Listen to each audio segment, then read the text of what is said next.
Айманахан галзуу кино сувагта тавтаа морил.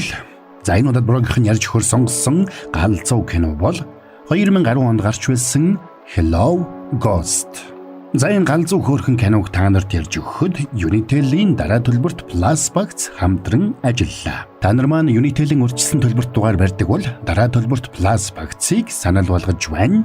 Та датагаа илүү ашиглаад утсаар нэг их ярьдгүй байлаа гэж бодъё л доо.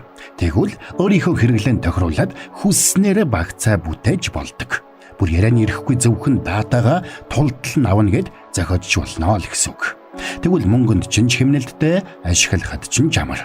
Яаж вэ гэвэл Unitel app татаж аваад дугаараа оруулж нэвтрээд л болоо. Хүш манайха та нарын 60-аас 70% нь сава дараагүй гэсэн статистик байгаад ах юм. Жод юу болж байгаа юм бэ? Сава дараагүй бол сава, аль хэдийн дарцсан бол лайк дарахтал тэгэл болоод явчихж байгаа юм шүү. Тэгээд хэдүүлээ энэ галзуу хөрхөн киноны тайлбартаа орцгоё.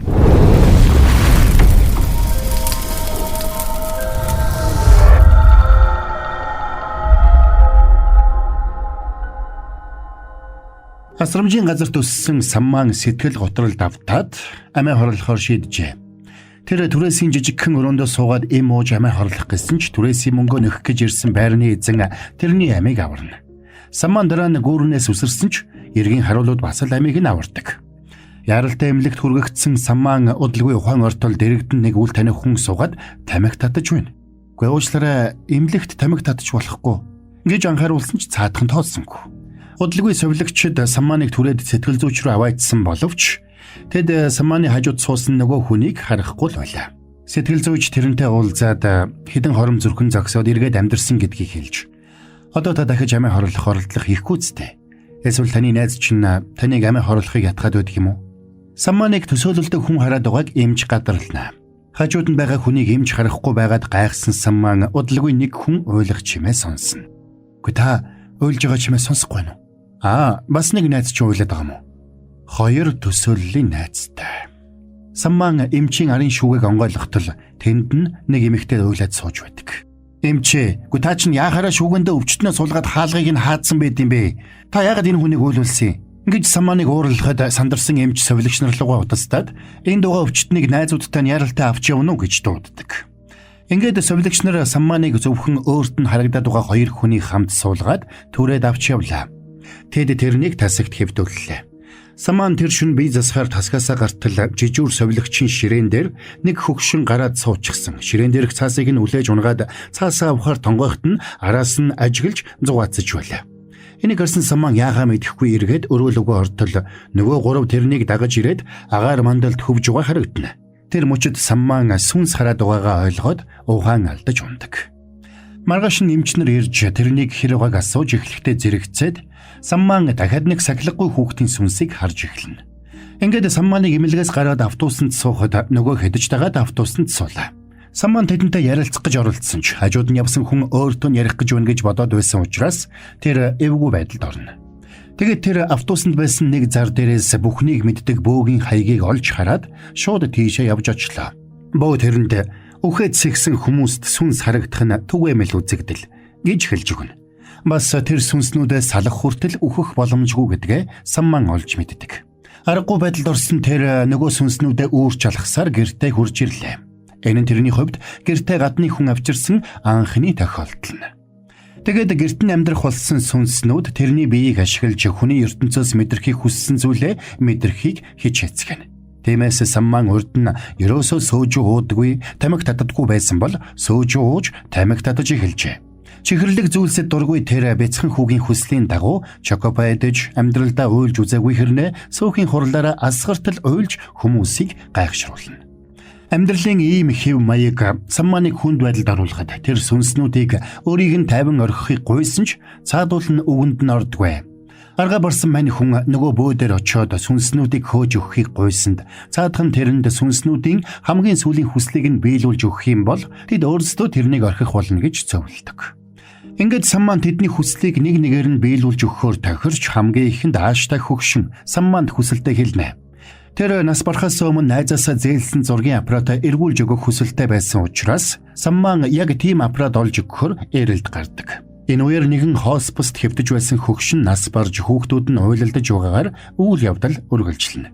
Хосписын совилогч Сун Юн болж байгаа бүхнийг айсан харцаар харж суусан бяцхан хүүдээр очиод зүрхийг нь чагнаж манай Жонвууны зүрх мундаг цохилж байна шүү гэж урамшуулна. Тэгэд совилогч эмнэлгийн дээвэр дээр гартал тэнд аав нь бусад өвчтнүүдтэй хамт мөрийтэй тоглож байгаад баригдаж хатуу зэмлүүлдэг. Аав нь эдгэшгүй өвчтэй учраас тэр хоспист хэвтэж байсан нь тэр байж. Нөгөө талд Самман ааштай хөгшний хайсан зургийн аппаратыг өдөржин хайсан ч адилхан аппарат олж чадсангүй. Арга барсан Самман асууна. Танд яг ямар аппарат хэрэгтэй байгаа юм бэ? Миний таних нэг хүнд байгаа. Тэр аппарат л хэрэгтэй. Та анханасаа тэрийгээ хэлж болоогүй мүү? Чи асуугаагүй шүү дээ. Сүнснүүд бид зөвхөн асуусан асуултад л хариулах боломжтой. Тэгээд тэр хоёр хөгшний таньдаг хүнийг олохоор өөр дүүрэг рүү явцгаалаа. Ааштай хөгшний эртний танил тэр хүн нь цагдаагийн офицер байж. Хөгшин тэр офицероос хайртай аппаратаа авахын тулд хэд хэдэн удаа Самманы биед ороод тэрнээс аппаратаа шаардсан ч цаадах нь тэрнийг ерөөсө тоохгүй байлаа. Арга барсан Самман арай згуулан аргаар үзэхээр шийдэж нэг хайрцаг жуус аваад нөгөө цагдаа дээр явж очино. Тэгсэн яг тэр үеэр нөгөөх нь гэмт хэрэгтэн барих гээд отолд хийж таарчээ. Гэвч Самманаас болоод отолт нь амжилтгүй болсон дууралсан цагдаа тэрнийг баривчлаад цагдаагийн газарт авчирдаг. Тэнд байх үедээ ааштай хөгшин Самманыг эзэмдэж нөгөө цагдаагийн нууцуудыг Самманы амаар яриулсанд нөгөө цагдаа сандарч тэрэнд хүссэн аппаратыг нь өгье гэж хэлснээр мань хоёр зорьсондоо хүрч чадна. Тэгээд Самман аппаратаа аваад ааштай хөгшний хүслийн дагуу совилогч Сун Юны ажилдаг хоспист очоод тэнд хэвтчихсэн найзад нь аваачиж өглөө. Тэгээд Самман тэр хүнтэй өдрийн хоол идэх гээд сууж байтал хажуугаар нь совилогч Сун Юн зурж таарна. Мань Самманч тэрэнд анхны харцаар дурлаатгана. Энийг нь анзаарсан хөгшин биед нь ороод Сун Юн дээр очиж хуучны аргаар яриа өдөх гэж оролдоод эвгүй байдалд оруулж орхлоо. Самман ичсэндээ тэндээс бушуухан явсан бол олон жилийн өмнөх аппаратаа олж авсандаа баярлсан хөгшин хуучнаа дурсаад өрөөндөө суугаад үлдлээ. Маргааш нь Самман сахилгагүй жаалын хүслийг биелүүлэхээр болж тэрнийг дагуулад кино театрт очоод хүүхэлдэйн кино хамт үзэхээр явдаг. Энэ үеэр тэд бас хүүхэлдэйн кино үзэхээр явж байсан совилогч Сун Юн Жонвун хүү хоёртой таарлаа. Зурагт ном зардаг мухлагийн гадаа зогсож байсан тэдэн дээр Самман очоод мэндийг нь мэдэж "Та зурагт ном унших дуртай юм уу?" гэж асуусанд Сун Юн ч тийм ээ гэж хариулна.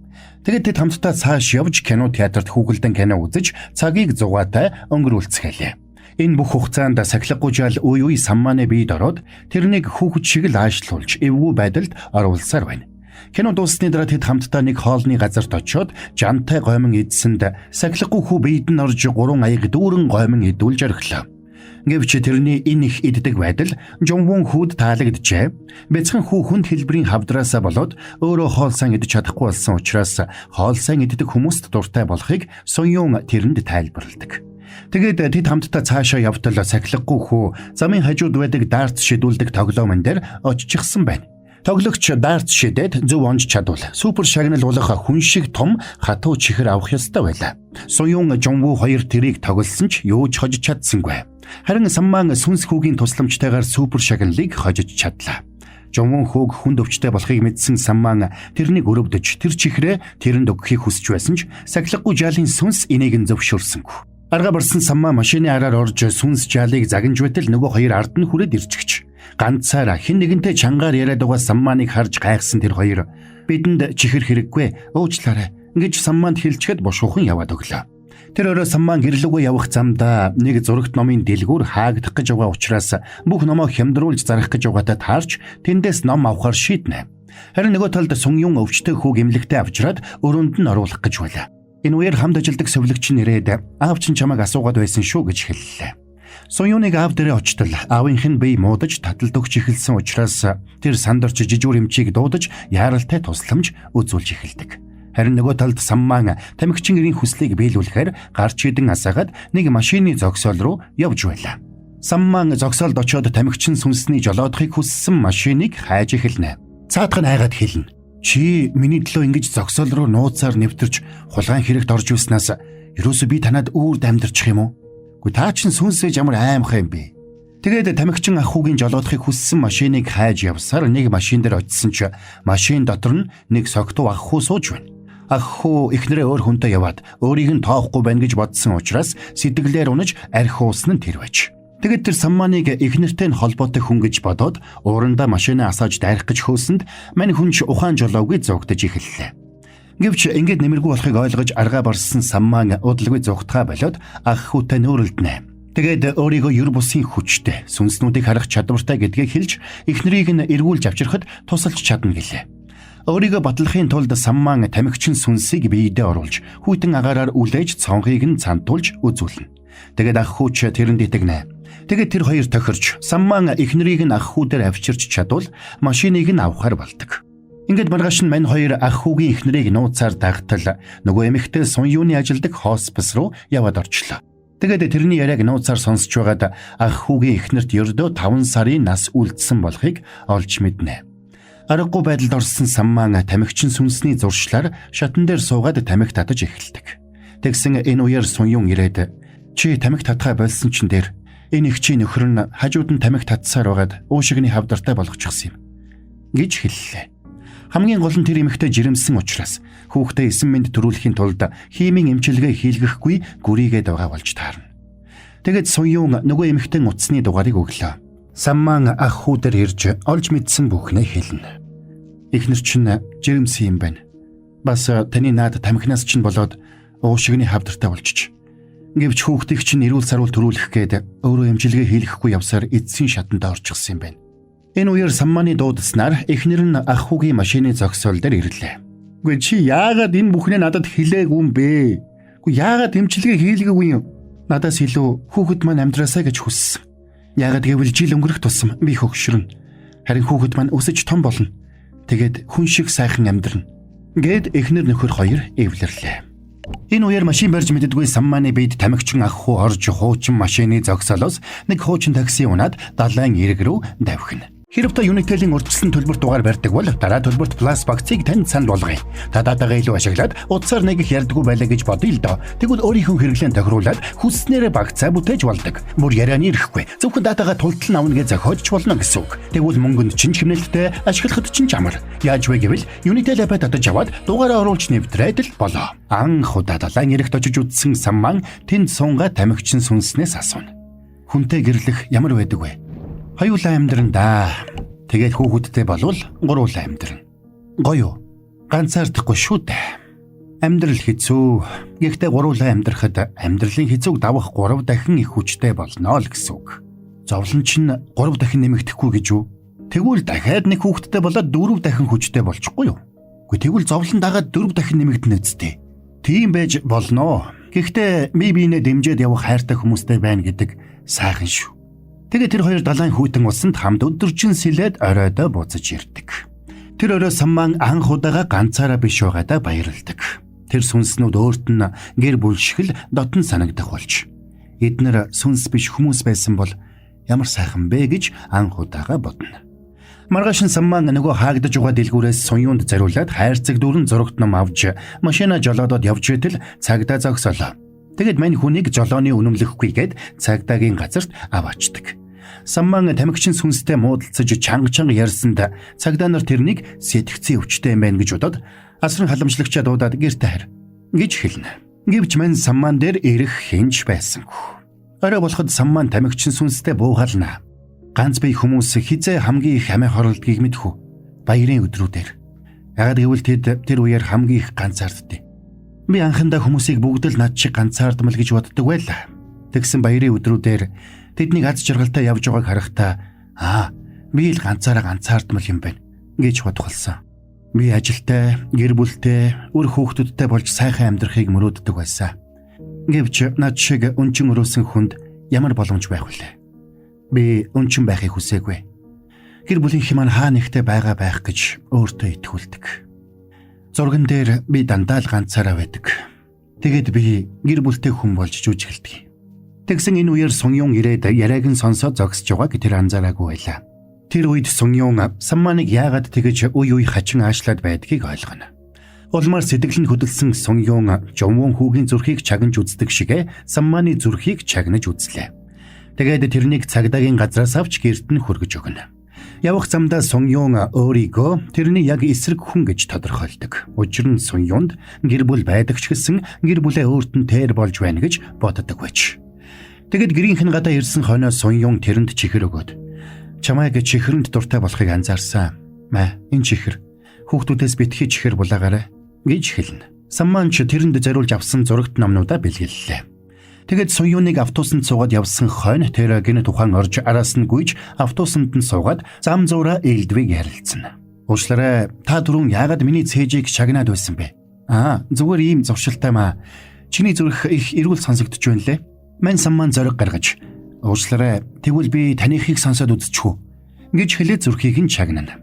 За ингээд тэр хоёр аажмаар дотносож эхэлдэг. Тэр өрөөдөө Соён эмнэлэгт иртэл аав нь бас л ойр зур өвчтнүүдийг цоглуулчихсан мөрийтэй хүзэрдэж байлаа. Соён уурлаад хүзрийг нь хураахад аав нь "Чи болзоонд явсан юм уу? Их гой харагдаж байна. Энгийн хувцас чамд гой зөгч байна шүү. Гэхдээ дараагийн удаа арай дээр гутламсаар" гэж хэлсэнд Соён ч юу ч хэлэлгүй тэндээс гарч явдаг. Энэ үеэр Самман дөрөвдөг сүнс болох Уйланхай эмэгтэй сүүлийн хүслийг биелүүлж өгөхөөр ярилцсан. Цаадах нь ойр дотны хүмүүстэй сүүлийн удаа хоол хийж өгөхийг хүсэж байгаагаа хэллээ. Гэвч тэрний хувьд ойр дотны хүмүүс нь гэрт нь амьдарч байгаа сүнснүүд бас Самман өөрөө болон нэг хүн байж таардаг. Тэгээд тэр эмэгтэй Самманыг дагуулад Соёны ажилдаг эмнэлэгт явж очлоо.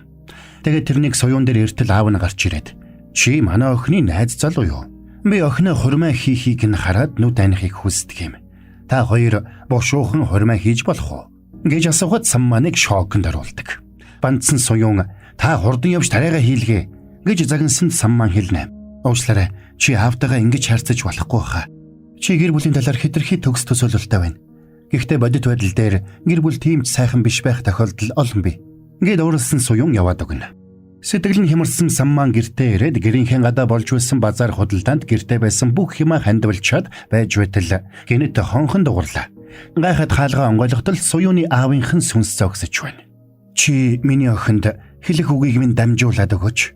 Аргагүй байдалд орсон Самман оршуулган дээр нь очиод Соёнд "Аав чинь чамаас уучлал гуйж байна лээ" гэж дамжуулж хэлдэг. Тэгсэн Соёны аав нь тэрнийг баг байхад нь ээжтэй нь хайж явсан байж таардаг. Ээжийнх нь бие муу учраас Соён өдөр бүр ээжийнхэн зүрхийг чагнаж аавыгаа хурдан ирээсэй гэж хүсэн хүлээдэг байж. Үүнээс болоод Соён голдоо ортол гомджээ. Оршуулгын гадаа Соёны аавын найз тэдний эмнэлэгт хамт хэвддэг өвчтөн Соёнд зургийн аппарат өгөөд "Энийг надад авчирч өгсөн залууд эргүүлээд өгөөрэй" гэж хэлжихэд яваад өгнө.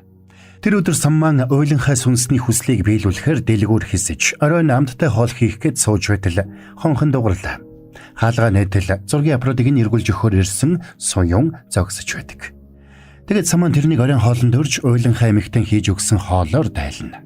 Соён тэрнээс ойр зүрийн зүйлсийг асуухад асуултад нь Самман биш, дандаа тэрний биед орсон сүнснүүд хариулаад байлаа. "Яг жинхэнэ Самман нь аль нь юм бэ? Чамд олон янзын дүр байдаг. Бас чиний зүрх их хүчтэй цохилдог. Гэхдээ аль нь яг жинхэнэ чи юм бэ?" Самман тэрэнд аавынх нь хэлсэн үгийг дамжуулж хэлнэ. Аав нь охиноороо маш их бахархдаг. Охиндоо маш их хайртай. Охиндоо зариулаад эмнэлэг дээр үргэлж уулздаг тэр газартаа нэг бэлэг нуусан байгаа. "Чи үнэхээр сүнснүүдийг хардаг гэж юу? Миний ажилдаг газарт өдөр бүр хүн нас бардаг. Би өдөр бүр нас барсан хүн хардаг. Харин чи тэдний сүнсийг нь хараа зогсохгүй ярилцдаг гэхээр эвгүй юм а" гэж Соён хэлээд тэндээс гарч явдаг. Соёны "Чи яг аль нь юм бэ?" гэж асуусан асуулт тэрнийг бодлогошруулсан учраас тэр нөгөө хэддээ "Би та нарын хүслийг биелүүлсэн учраас одоо та нар явбал яасан юм бэ?" гэж хэлээд унтлахынхаа оронд орно. Маргааш өглөө нь Самманыг босож ирэхэд гэрт нь ямар ч сүнс байсангүй. Тиймээс тэр дэлгүүрээс шахмал түл шаваад нөгөө таксиндээс суугаад угаартаж өгөхөр шийддэг. Тэр ингэж сууж байхдаа Соёны талаар бодож байлаа. Харин нөгөө талд Соён ч хүнд байдалтай байна. Учир нь нөгөө биеийн муу байсан бяцхан хүү Жонвонч нас барсан байж. Тэгэд Соён сэтгэлээ засахаар эмнэлгийнхээ дээвэр дээр гараад аавынхаа үлдээсэн бэлгийг оллоо. Тэгсэн тэр нь охиндоо зориулж авсан цоо шин гутал байгааг хараад сэтгэл нь хөдөлж нулимс азгаруулan уйлдаг. Тэр өдөр Соёныг ажил дээрээ уран мутайхан сууж байтал гинэд Самман хүрээд ирлээ. Тэгэд тэр "Өдрийн хоолоо идээгүү хоол хамт идэх үү?" гэж асуухад Соён зөвшөөрч тэр хоёр гарч явна. Самман тэрэнд зориулаад кимбаб хийгээд аваад ирсэн нь тэр байж. Тэр хоёр ярилцаж суухдаа Самман сүнснүүд өөрт нь харагдгаа болсон гэдгийг хэлээд хэдийгээр урдын адил амиа хорлохыг хүссэн ч Соёны тухай бодол тэрэнд үргэлжлүүлээд амьдрах хүчийг өгсөн гэж хэлдэг. Харин соён тэрэнд саяхан нас барсан Жонвон хүү гэмтийн цочролд ороод гэр бүлийнхнээ мартсан байж байгаад нас барахынхаа өмнөхөн сансан тухай хэлнэ. Чиний хийсэн кимбаб яншуутай болохоор их содон гой амттай юм байна. Чи яагаад яншуу хийсэн юм бэ? Манай ээж яншуу хүний биед сайн болохоор кимбабда бууцаа биш яншуу хийж явах хэрэгтэй гэж ярьдаг байсан юм. Тэгсэн тэр мөчөд Самман ээжтэйгээ хамт хүнс цуглуулж байснаа. Өөрийг нь хүүхэд дээрлэхэх үед ах нь өмөрч дүүгээ дагуулад кино үзнэ гэж амлаж байсныг саналаа.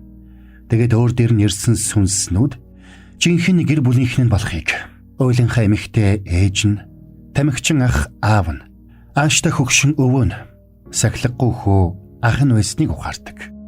Аав нь тэр өдөр шинэхэн такси аваад гэр бүлийнхнээ дагуулад далаа явж хүүдээ анх удаа далай харуулна гэж бөөн баяр хөр болж байж. Баярлсан өвөө нь найзаасаа зургийн аппаратыг нь эргүүлж өгнө гэж аваад гэрийнхэнтэйгээ хамт аялалд гарсан ч харамсалтай носолд ороод бүгд амнаасаа алдцгаасан байна. Улмаар Самман хүү ганцаараа үлдэж ой санамжаа алдсан нь тэр байж. Харин хэргийн газарт очисон цагдаа өвөөгийнхэн зургийн аппаратыг авчихч л дээ. Сэтгэл нь өмөрсөн Самман гэртээ ирээд гэрийнхнээ дуудаж хуйлна. Намайг битгий орхиоч тэ. Намайг битгий дахиж ганцаараг минь үлдээгээч тэ гэж чин сэтгэлээсээ гуйсанд. Азуулахад сахилгагүй ах нь гүгээд гараад ирлээ. Тэгээд өөрийнх нь авч өгсөн тоглоомыг заагаад "Хөөе, уйланхаа Саммана, би чам тэрийг үлдээлээ шүү. Өөр хүүхдэд өгөөд эвдлүүлчихвтэ." Бас өвөө нь гарч ирлээ. "Чи нөгөө бүсгүүдээ сэтгэлээ илчилсэн үү? Сэтгэлээ илчилж байгаа эрх хүнд бүсгүүчүүд дуртай байдаг юм шүү." Аав нь бас хэлнэ. "Чи бие бодож тамхи татгаа болоорой. Та надад зааж өгөө үсттэй. Намайг ааваа гэж дуудаарай. Би чамд машин жолоодохыг зааж өгнө. Тэгвэл чи осолд орохгүй." Аав нь хамгийн шилдэг жолооч шүү дээ. Хамгийн сүлд нь ээж нь гарч ирнэ. "Чамайг ганцаараа чинь үлдээсэн дуучлаарай. Чи хэдийгээр өөрийгөө ганцаараа гэж бодсон ч бид үргэлж хамт байгаа шүү. Тиймээс заавал амьдран шүү. Ойлгосноо? Нөгөө охинд чинь ээжийнх нь кимбаб таалагдсан уу? Чамайг биднийг танихгүй л гэж бодож хайж байлаа. Биднийг таньсанд баярлалаа. Сайн хүн болж өссөнд чинь баярлалаа" гэж хэлээд тэрвэрдэг. Тэрний ганцаараа авахулсан зургууд дээр гэр бүлийнхэн нь үргэлж хамт байсныг Самман тэр үед ухаарна. Тэр бүхэл тэрнийг амиа хорлох гэж оролдох бүрд нь тэд саадуулж байж. Ингээд Самман соёонтой гэр бүл болж хөөрхөн хүүтэй болцоож сайхан амьдрах боллоо. Нэг өдөр тэр хоёр хүүтэйгээ хоол идэж байтал хүүн Самманы ганцаараа авахулсан зургийг хараад "Аава, энэ зурган дээр тантай хамт байгаа хүмүүс хин юм бэ?" гэж асууснаар кино маань конец фильм. За, энд хүрээд энэ галзуу хөрхөн киноны тайлбар маань дуусч байна. Сүүл рүүгээч бас ливгүй боллоо шүү. Та нарт маань ямар санагдав? Өөрсдийнхөө бодлыг хүсвэл хуваалцаарай. Ямар ч байсан залуу маань амиа хорлцоог нь ямаа да тийм ээ. Амьдрал гэдэг ийм л үнцэнтэй шүү дээ залуусаа. За тэгээд энэ гайхалтай галзуу киног та нарт ярьж өгөхөд Unitel-ийн дараа төлбөрт Plus багц хамтран ажиллаа. Хэрвээ та Unitel-ийн урьдчилсан төлбөрт дугаар барьдаг бол дараа төлбөрт Plus багцыг санал болгож байна. Та датагаа илүү ашиглаад утсаар нээгэх ярдггүй байлаа гэж бодъё л доо. Тэгвэл өөрийнхөө хэрэглээнд тохируулаад хүсснээрээ багцаа бүтээж болдог. Бүр ярианы ирэхгүй зөвхөн датагаа тултал нь авна гэд зохиожч болно л гэсэн үг. Тэгвэл мөнгөнд чинь хэмнэлттэй ашиглахад чинь амар. Яаж вэ гэвэл Unitel Lab татаж аваад дугаараа оруулж нэвтрээд л болоо. За тэгэхээр брогийнхэн кино тайлбар ойлгомжтой байж таалагдсан бол брого буюу галзуу кино сувгаа дэмжиж саба дараагүй бол саба дарцсан бол лайк дарахтал тэгэл болоо явчихж байгаа юм шүү. Тэгээд хэдүүлээ дараагийн бас нэгэн галзуу киноны тайлбараар эргээд уулзцгаая.